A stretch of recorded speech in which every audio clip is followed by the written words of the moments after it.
Hello and welcome and a happy new year. Welcome to Speaking About Speaking, the first one of 2024. So welcome to Andrew Thorp. Happy New Year, Andrew. Well, and happy new year to you and to all the millions of viewers and listeners out there. Millions and millions. I'm just going to double check because Catherine's trying to join us, as is Trisha, but for some reason they're saying that link that I sent doesn't work. But you are here, Andrew, so I can't understand why that wouldn't work. So, Catherine and Trisha, if you can hear me, if you're out there listening, it should work. I can't understand why I won't. I might try inviting you again. But welcome along to those. Here we are. Here we have Catherine. So apologies while we just get everybody onto the stage. Hi, Catherine. How are you? I'm fine now. I found you. Excellent. Happy New Year. Hello, Happy New Year. Hi, Andrew. Thank you. So obviously you two know each other. We do. Yes.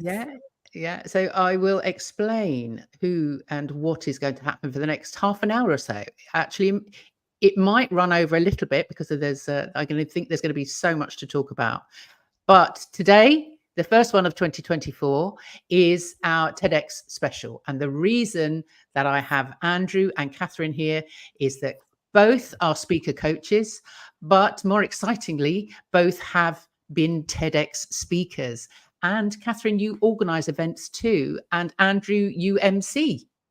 And you've done that for Catherine, as far as I we worked together just a few weeks ago in Warrington in Cheshire in the UK.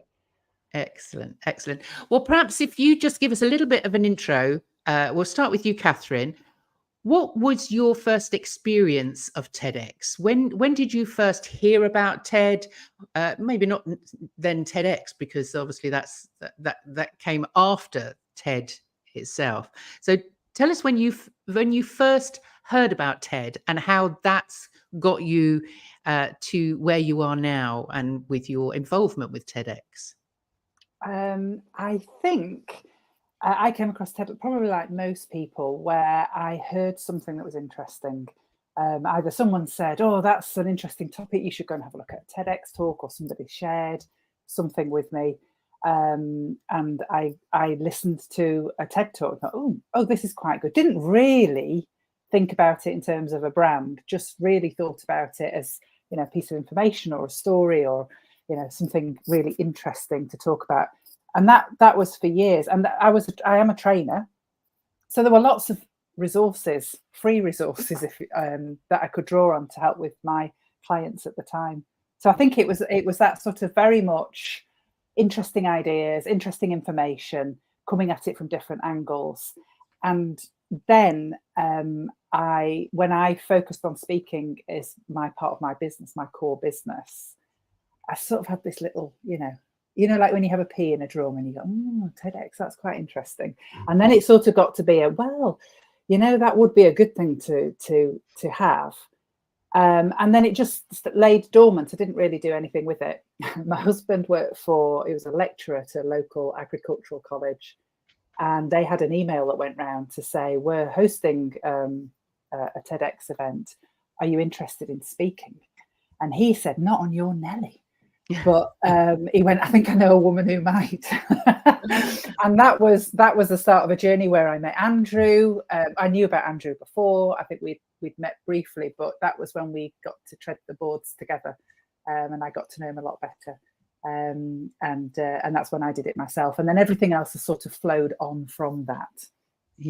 Yeah, brilliant. And now you are an organizer, and you have an event in, as you say, in Northwich, as far as I know. That's the one that you organise, isn't it? That's right. Yes. So when I did my talk alongside Andrew, there were two people in the audience from my hometown, Northwich, and they came up to me and said afterwards, that was very good, which was very kind of them. And then they went, "We need to bring this to Northwich as a community event, as a celebration of ideas in our local area."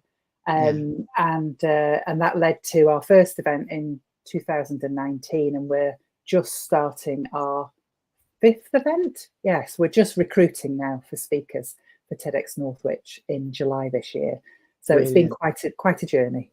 We shared the stage at Nantwich. So I have a theory that you're working your way through the alphabet with these towns. Well, yes, it may well be. But yes, we've gone from Northwich to Warrington to Nantwich. Yes. Yeah. Actually, I do have a funny story. I don't know if we've got time for that. Oh, hi, Trish. Hi, Trisha. Hi, Trisha. When we organised the event for TEDx Northwich, part of the deal is you have to have the letters on the stage. And obviously TEDx Northwich is a long name. And we didn't have a lot of budget and we didn't know how to do them, what have you. So we went to, I'm trying to think what the town was, and said, could we borrow your letters? So we borrowed the TEDx. And then we had to go through and match Northwich with this other country, with this other town. And then I think we only had to make a T and an R or something like that to get Northwich. Okay. No, how did you? I want to ask how you did that. What did you make the letters from? Well, we've made ours from plywood. Is that the right phrase? Yes, plywood. So somebody has cut them out for us and then made a really dinky little sort of stand.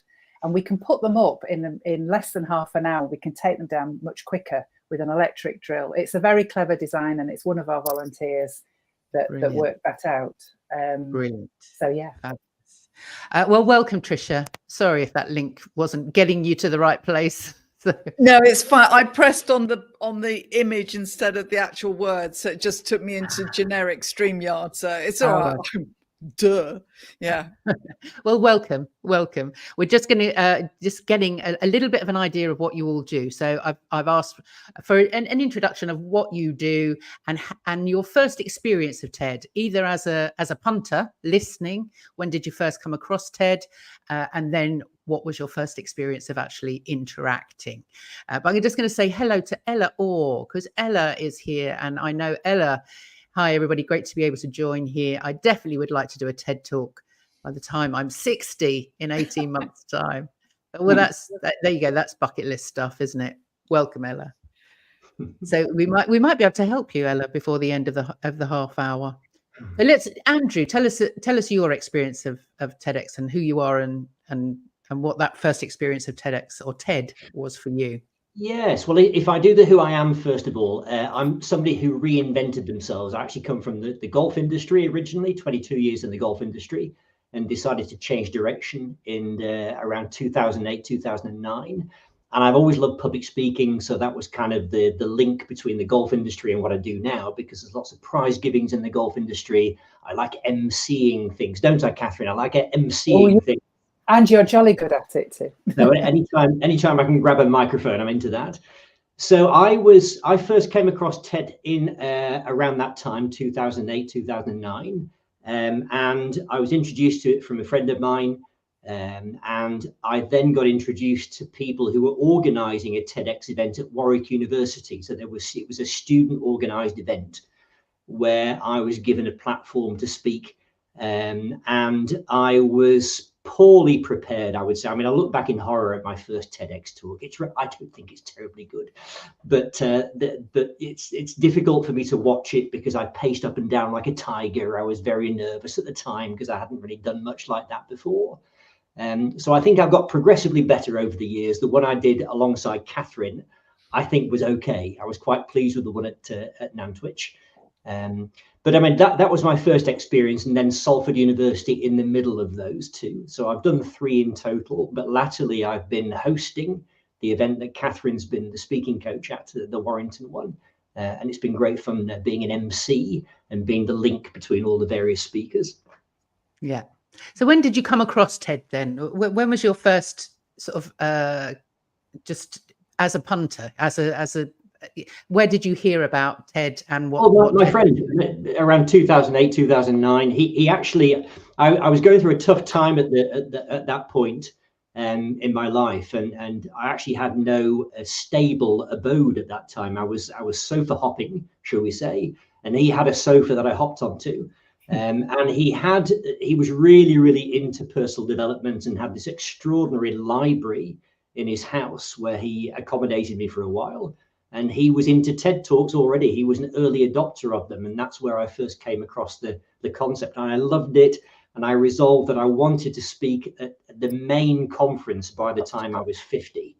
And I don't know whether 3 little TEDs equates to 1 big TED, because I've done 3 little ones, but not 1 big one. I think so. I think we can say yes, it does. It does. Brilliant. Thank you, Trisha. We've got a whoop whoop here. Head of the Trisha Lewis fan club here. Whoop whoop.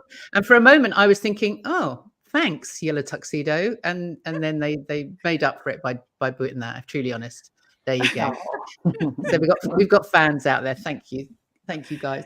But Trisha, tell us your experience of TED and how you're involved. So I was just under 65 when I did TEDx. So seeing as we were all saying about our bucket list type situation, so there we go.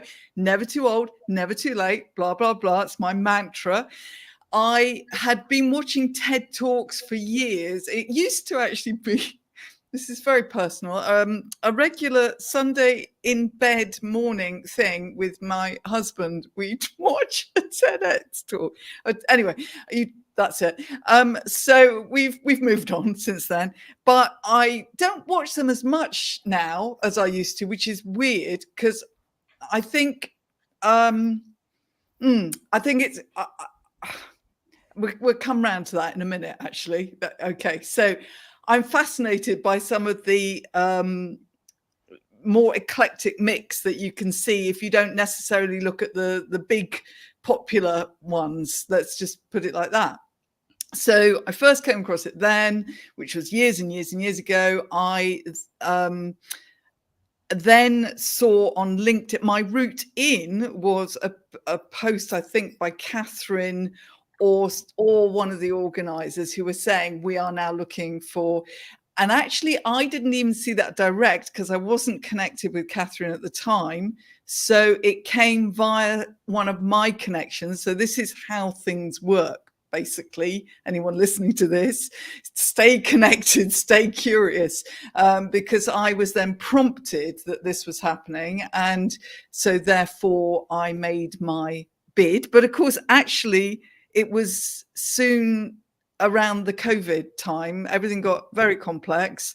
I then had COVID and it really set me back. So I ended up doing mine a year later than I had previously been booked in to do, with Catherine, who was extremely flexible and said, that's fine. Let's just, because I just thought I've run out of time. I wasn't feeling my best, hadn't given it all the preparation work I wanted to. So I had a very lucky time in a way, because I then got to do it live, although they made an amazing event out of doing it virtually, I have to say, but that's another matter. Catherine team, fabulous.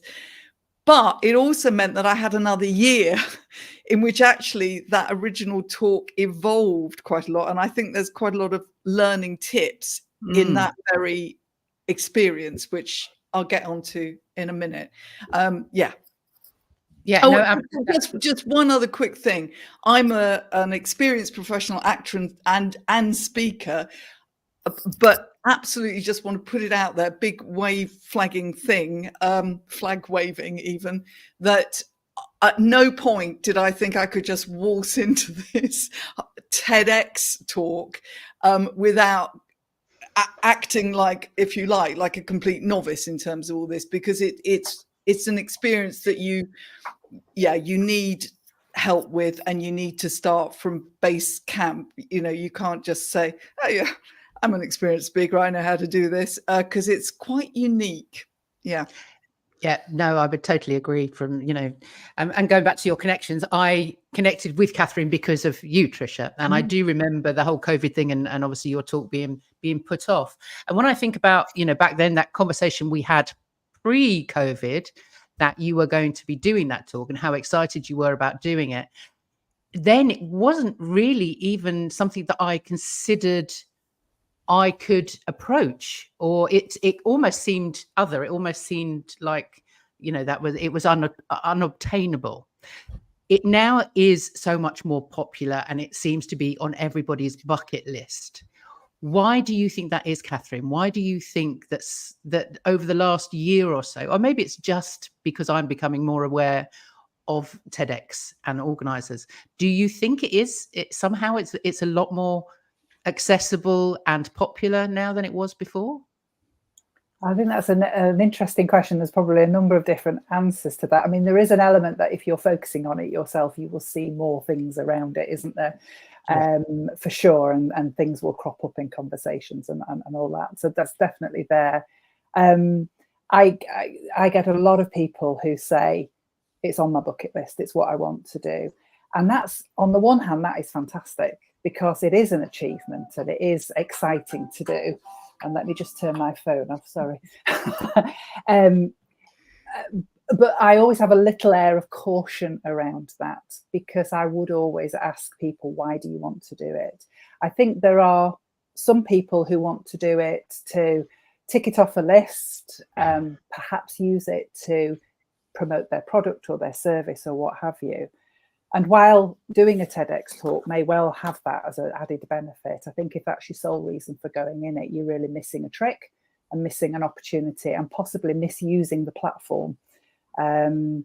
So we would always say at TEDx Northwich, if it's on your to-do list, ask yourself why. If you have got something that you believe in very, very strongly, or you've got an amazing idea, or you've got something that's potentially could shift the way that somebody could see the world, then actually that's a great motivation to want to do a TEDx talk. And actually start off with the idea. And for us as organisers, we think, well, if you start off with that as your basic premise, I have something here that I know some stuff around, or I'm passionate about, and it could change the way somebody sees the world. Start off with that, then work on the speaking. You know, it doesn't have to be, you have to be a brilliant speaker, then think of an idea and then go and do a TEDx talk. Although some people do try to do that route, actually there'll be much stronger talks for having an amazing idea in the first place, then work on how to express it if you need to. And of course, if you've got lots of other experience, like Trisha's got her acting experience and life experience, then that all comes into the mix and creates something rather wonderful. But I think being honest with why you want to do it, which is not to say, of course, that, you know, amazing things can happen because you do a TEDx talk. You do raise your profile, you do strengthen your credibility. It may well help your company if you're somebody who has their own company. But of course, TEDx talks aren't just for people in business.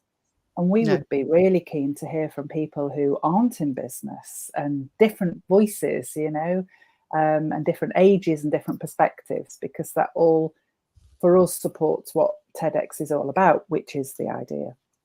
I mean, it's strange, isn't it, that it's kind of gone from, when you look at the big TED stage, so your Ken Robinsons and, you know, going back to however many years ago that was, it was a different ethos then, wasn't it? It was almost, it was a scientific idea. It was about the ideas. It wasn't about the speaking. It wasn't about being on stage in front of an audience. It was about getting that idea across so that you could change lives and change the way people thought about things. Whereas now it does seem a little bit like, if you're in business, like writing a book, like having a podcast, it's a way of getting on a stage and getting yourself promoted.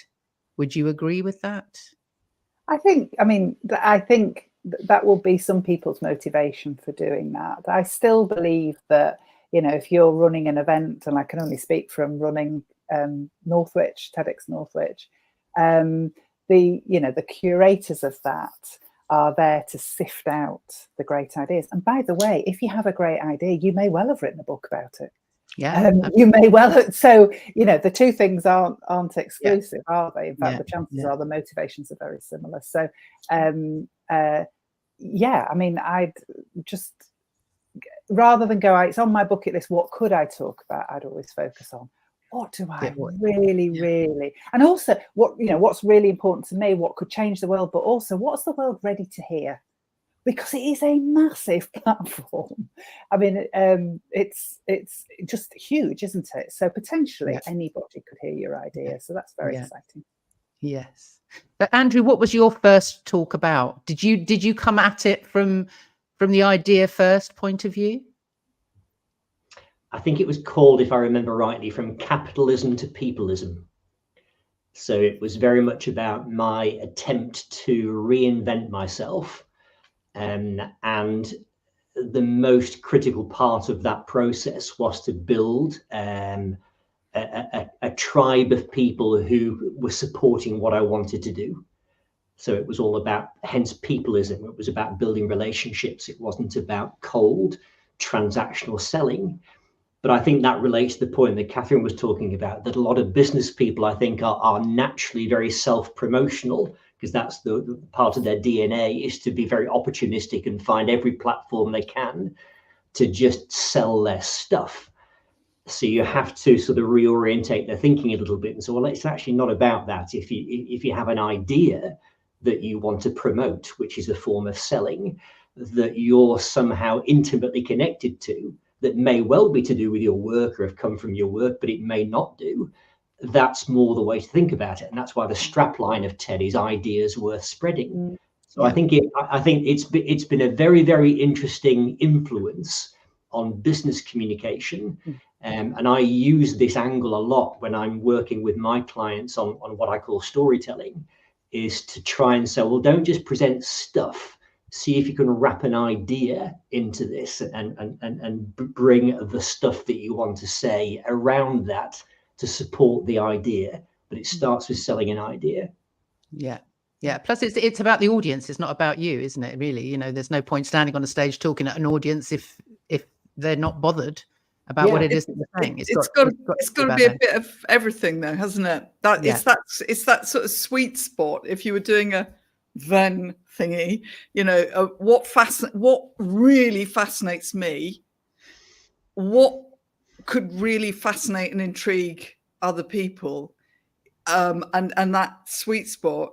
And what have I got some form of story to tell? As Andrew's saying, you know, the story is important. And I think when people think of story, they sometimes think of, you know, long, sort of complex and fascinating and amazingly written stories. But in the context of a short, I think mine was about 13, 14 minutes maximum TEDx talk, your story can be a matter of a couple of lines. And I think that's a very interesting. And in fact, on that was the most mind-blowing, brilliant challenge. And the challenge has to be one of your motivations, I think. You know, it's great to work on something that you think, this is going to be really hard and I'm going to practically be in tears at points during this. It's a bit like doing a dissertation if you've ever been on any kind of uni journey. And that, to me, is part of the joy of it. And I think that's when you know you're going to get something good at the other end. And it's what is it called? Murdering your darlings or something? Who came up with that?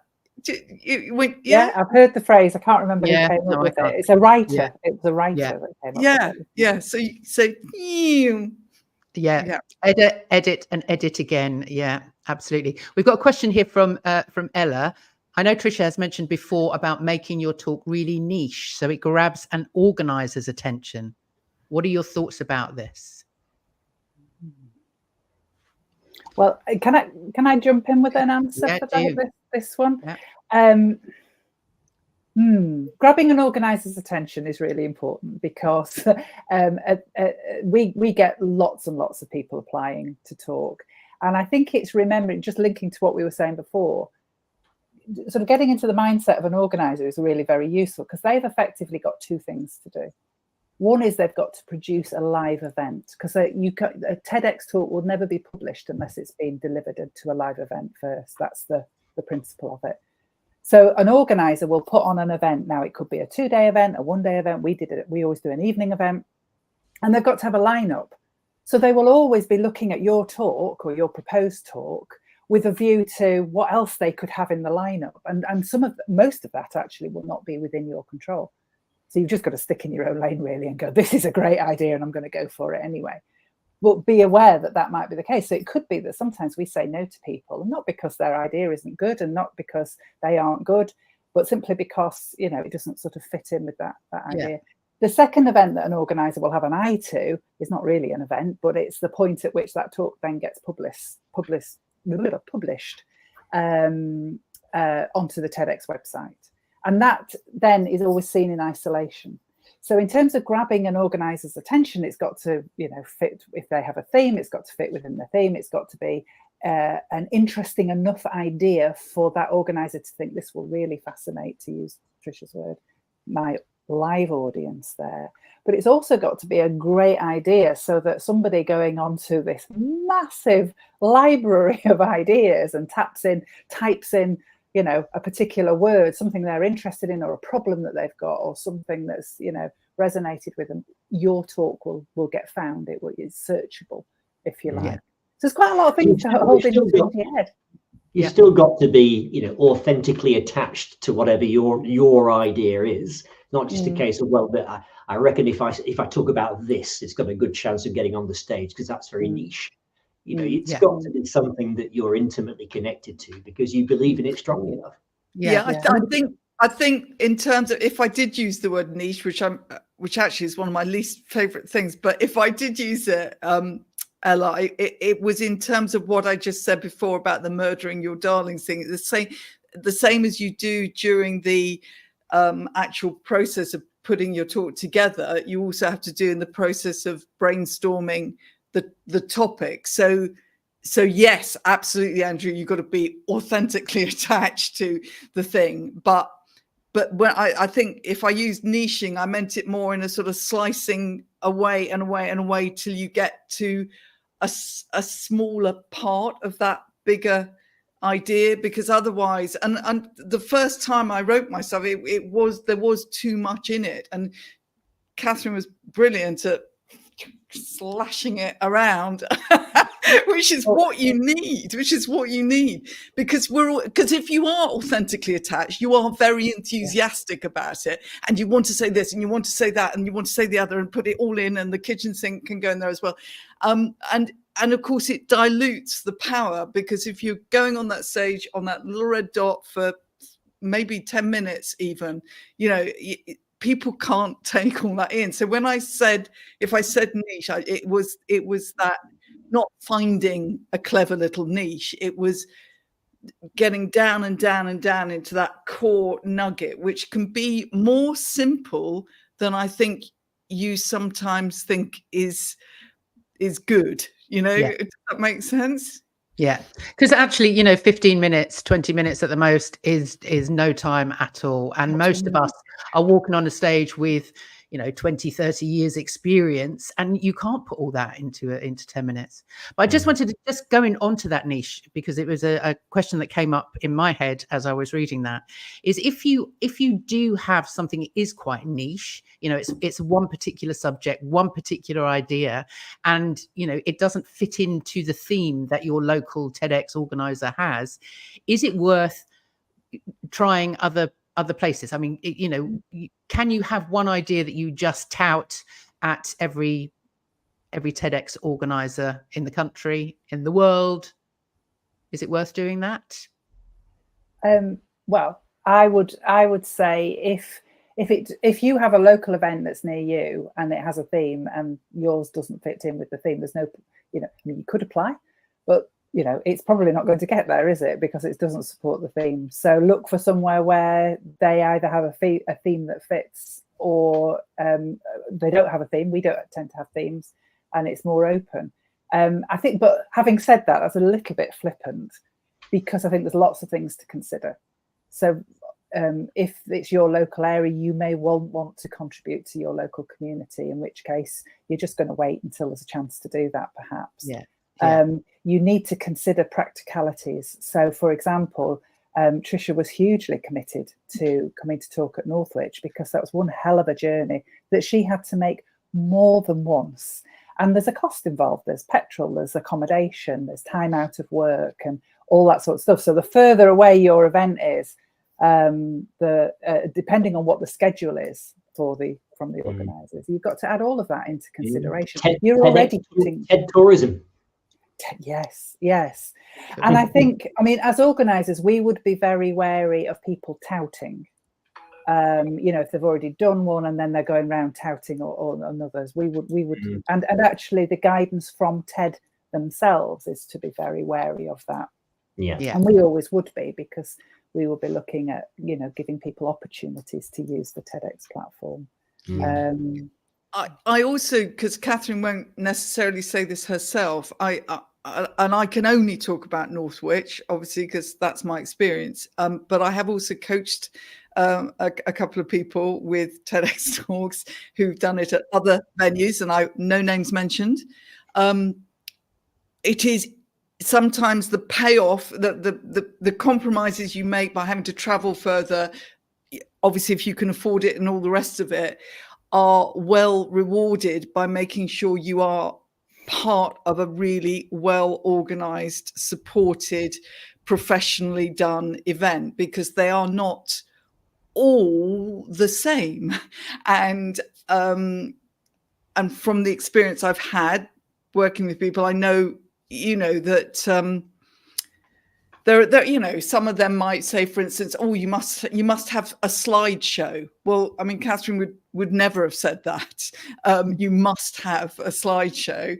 Or one piece of advice somebody was given was, oh, don't forget to start with introducing who you are and what your business is. And I immediately said to my clients, don't, whatever you do not do that. That is not a TED Talk. So that's kind of faulty advice from well-meaning, I'm sure, and hardworking and lovely people. But don't compromise on. Yeah. Don't compromise and do your research. Because we are actually now out of time.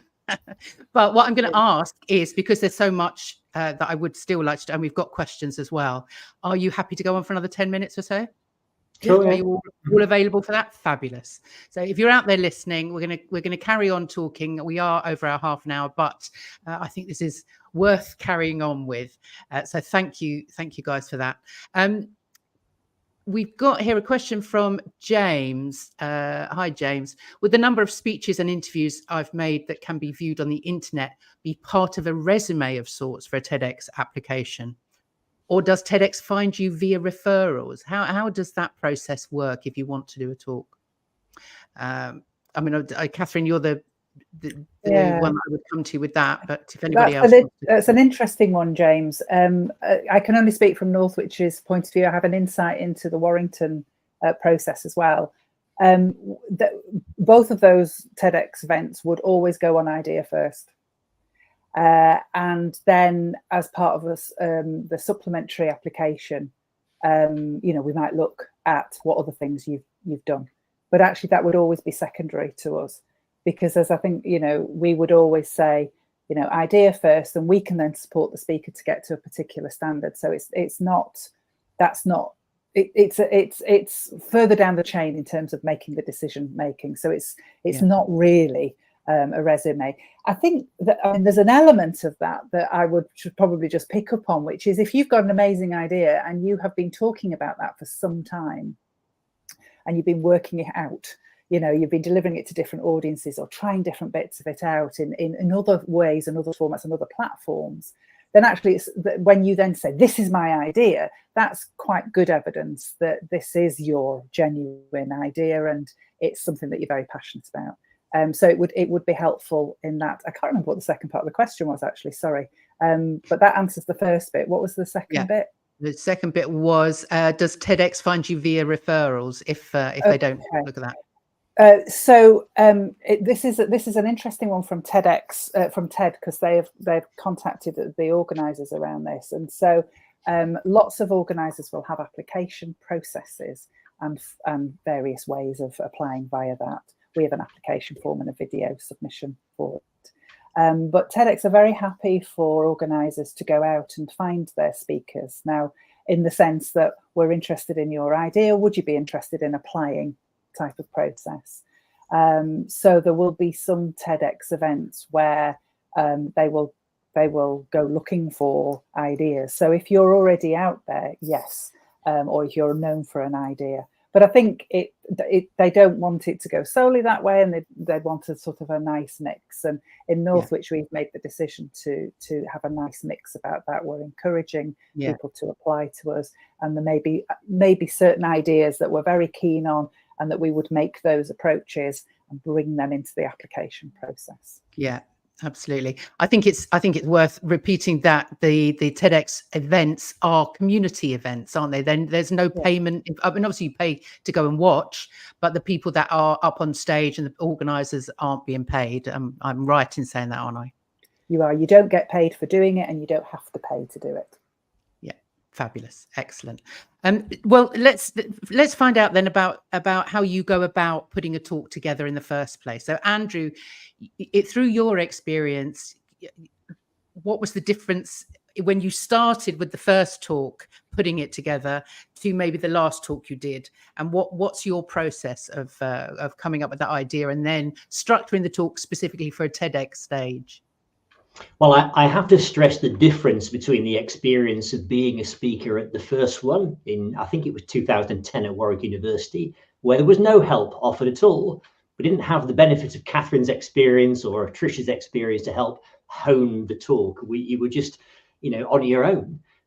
So I actually had enormous imposter syndrome with the first one, because one of the other speakers was Noam Chomsky, who is a very well-known American academic, and also Sir Roger Penrose, who's one of the world's leading mathematical physicists and worked alongside Stephen Hawking. And then it was me.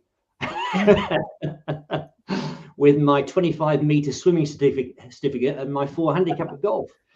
So there was no help offered at all. And the difference with the one that Catherine and I shared the stage on, which was Nantwich, was we did have a speaker coach. We did go through a few iterations of, there was quite a difference between the first version of the talk and what it ended up being at the end, as indeed was the case with Warrington. Where they went through goodness knows how many iterations to get to the final version. So there was quite a difference, but I think that's indicative of the way that TED has become a much more widely established standard, organizational standard, because obviously it was quite a brave decision for Chris Anderson to give control of the brand up to independent people who could still represent the brand. And I think it's just got tighter and tighter in terms of managing the quality of how that brand's represented. Yeah. And Trisha, your experience of putting your talk together. Yeah, you said that yours went through a few iterations as well. Oh my gosh, yes, iterations all over the place. Yeah, I mean that is the biggest thing, is that you do have to be brave and think, okay, no, it's okay that I don't include that story and that story. Oh, and that story, although they're all brilliant stories.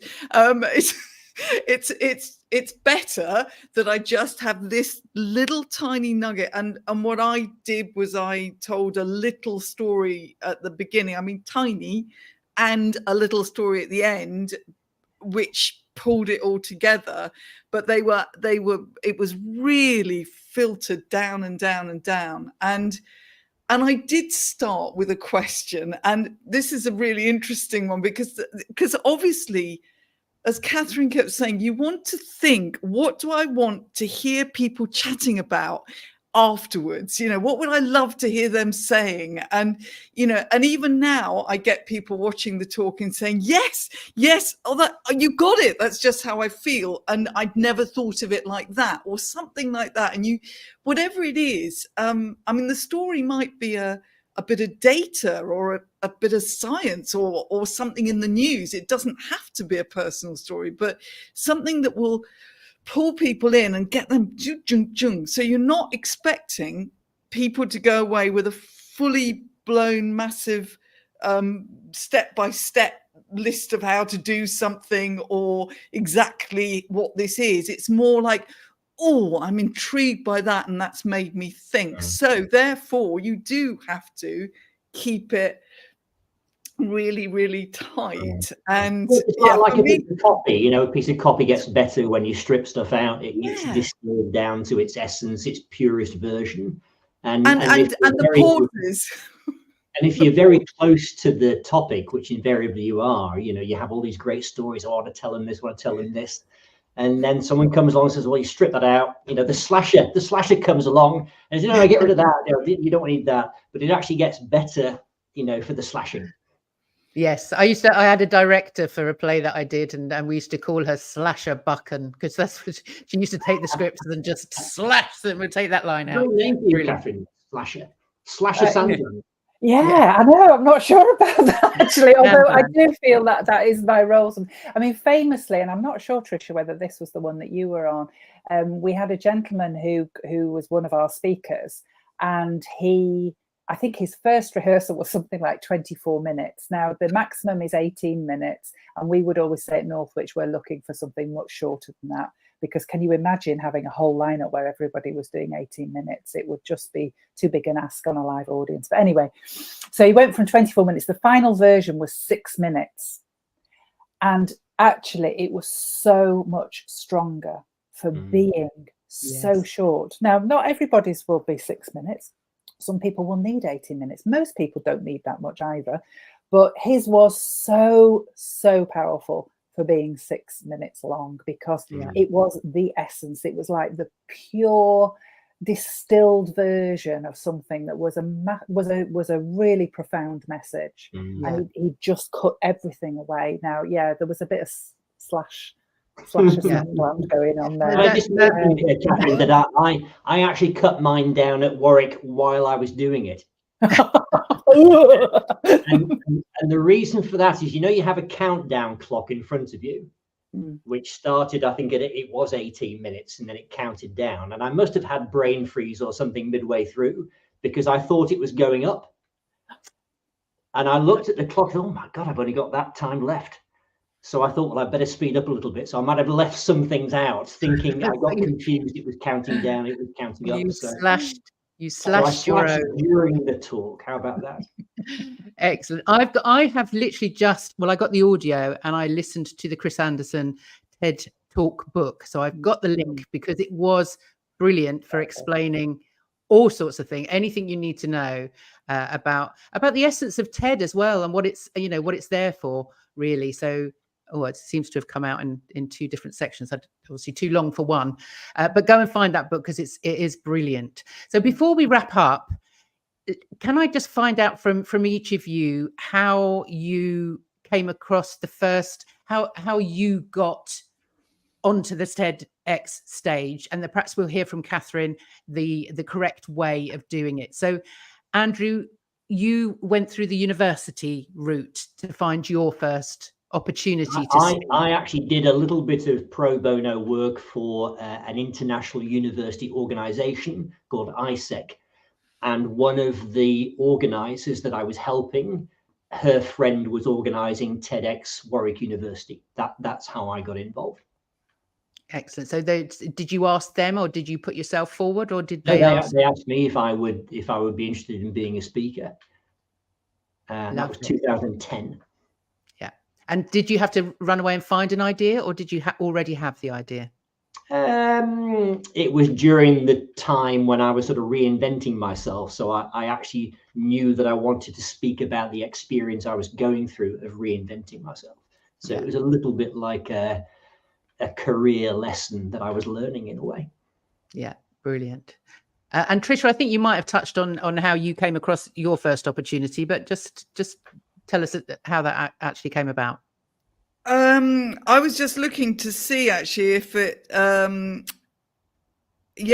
it was back in 2020, and I then did the talk in 2022, but it was literally LinkedIn. It was LinkedIn. It was in my head as something that would be a really great challenge to do. And I'd written the book, or was writing the book. Can't remember. Time, COVID, everything weird. But I just saw this thing and introduction on LinkedIn. Somebody said, this could be up your street. Yes, right. So I contacted Catherine. I didn't at any point take it for granted that I was a shoo-in to just be taken on board by Catherine, but spent a lot of time and effort on my application and idea as much as I could.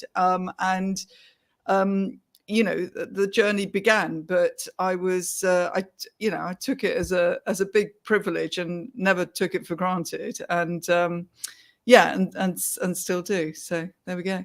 Fabulous, fabulous. And Catherine, how then would you advise people to find a TED stage to speak on? I think you can start off by looking in your local area. That makes a lot of sense. You can go on the TED website, click on the top bar where it says locations or events. I can't remember what it is now. And what it does is it opens up a map of the world, which is just worth doing anyway. It's just so exciting. There's little flags all over the world where there are these events, and then just zoom in. I remember working with one particular client who was from Sierra Leone, and she went, oh gosh, they do them in Sierra Leone. So we zoomed in and she went, oh my gosh, that's just near where my dad lives. And that was a bit exciting. But you know, that gives you a flavour of where there are there. And then, you know, connect with the organizer. That page then takes you to events, which takes you to the organisers' events. Connect with them, find their website. You know, there'll be a TEDx website related to that event. Find out if they've got a process, what that process is. Obviously, follow the process. Right. You know, we sometimes ask for a video submission, and sometimes people don't send one. Well, you know, they don't get considered. You follow the process if there is a process. But also, if you know there's one going and you've got the connection, then you might well want to make that approach and say, you know, I've got an idea, and you know, how do I go about sharing that? Yeah. So it's connections, as well as do your research and make your connections. Due diligence. Excellent. Well, I think we will wrap it up there because people are saying goodbye. So I think so Ella and Yellow Tuxedo guys and Vicky Gilman had to go. So yeah, lots and lots of thank yous in there, and been brilliant, absolutely brilliant, really, really valuable to anybody that wants to step on a TEDx stage at some point. It's on their bucket list. So thank you for being here, and thank you for all your fantastic comments. I'm going to quickly show. So Catherine, this is your website, so people can find you at www.catherinesandland.com. And then we have Trisha's, which is trishalewis.com, and Andrew, which is andrewthorp.co.uk. So you are all your own names, and I am powertospeak.co.uk. So, yeah. So, I don't know what that says about me. But brilliant. If you're out there and you are watching the replay, please do add a comment. If you've got a question, then stick it in the comments below, and we will get back to you, either me or one of my guests today. So do get involved, and do subscribe to the YouTube channel for Power to Speak.